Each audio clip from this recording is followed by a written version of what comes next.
Scarlet fever is one step further from the infection caused by group A beta hemolytic streptococcus. Group A beta hemolytic streptococcus, also known as streptococcus pyogenes, secretes various exotoxins and exoenzymes. Among these substances, the pyrogenic exotoxins are responsible for causing scarlet fever. Here are the list of objectives for this lecture. Analyze factors that put the client at risk for scarlet fever. Assess clinical manifestations of scarlet fever. Formulate an individualized nursing care plan according to the client's needs. Prioritize nursing interventions. Provide patient education to prevent sequelae or complications, as well as to promote recovery. The responsible pathogen for scarlet fever is group A beta hemolytic streptococcus, also known as streptococcus pyogenes. This gram-positive coccus is the leading cause for pharyngeal and pyodermal infections. When it produces and secretes pyrogenic exotoxins in the host, the exotoxins cause damages beyond the local infected sites, leading to a more systemic disease. Most cases of scarlet fever develop from pharyngeal infection. Some pyodermal infections lead to scarlet fever too. However, not all pharyngeal or pyodermal infections would become scarlet fever. Scarlet fever is commonly seen in school-age children from age 5 to 15 years, rarely seen in toddlers or younger children. Adults who have frequent and close contact with children are also at risk for this infection.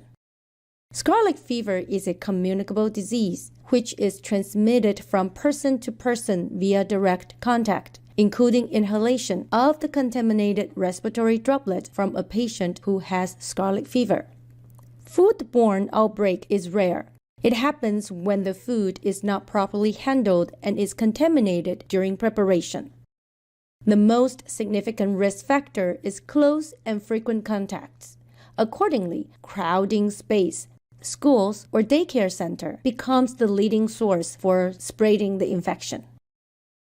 The incubation period is 2 to 5 days after exposure.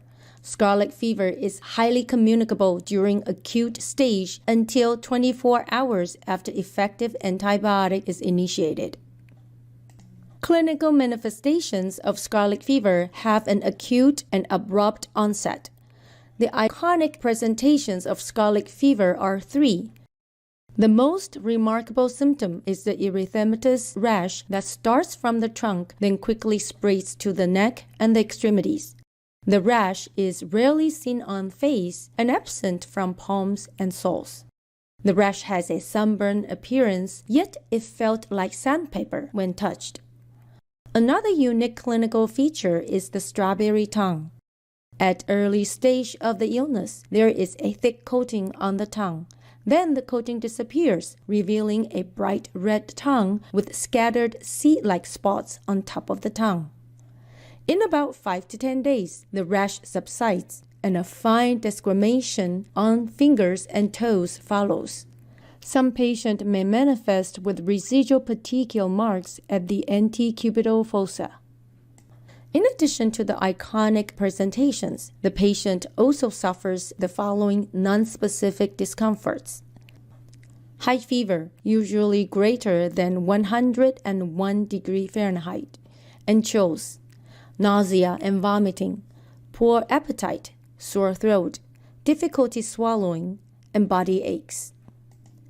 Physical examination reveals red swollen pharynx and tonsils with purulent exudates and petechiae on palate.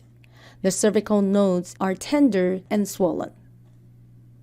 Identification of the pathogen can be confirmed by the rapid antigen detection test or throat culture. Specimen collection is the key for accurate diagnosis. Prompt treatment is important. Penicillin is the choice of antibiotic. Amoxicillin PO might be prescribed. Should the patient be allergic to penicillin, cephalosporin, or macrolides are the alternatives. Prognosis is usually good as long as antibiotics are used. Suppurative complications such as peritonsillar abscesses, retropharyngeal abscess, cervical lymphadenitis, and invasive group A strep disease can result from spread of the bacterium internally. The non-suppurative sequelae are caused by immune responses, including post-streptococcal glomerulonephritis and acute rheumatic fever. Reinforce standard and droplet isolation if hospitalized until past communicable period. If being cared for at home, the patient should be kept at home until the following criteria are met. Afebrile without usage of antipyretic for 24 hours. 24 hours after initiating effective antibiotic. Administer medication as ordered. Antibiotics should be given at a consistent interval, and the full course should be completed. Penicillin is the choice of antibiotic. However, if the patient is allergic to penicillin, oral macrolides or cephalosporin can be used.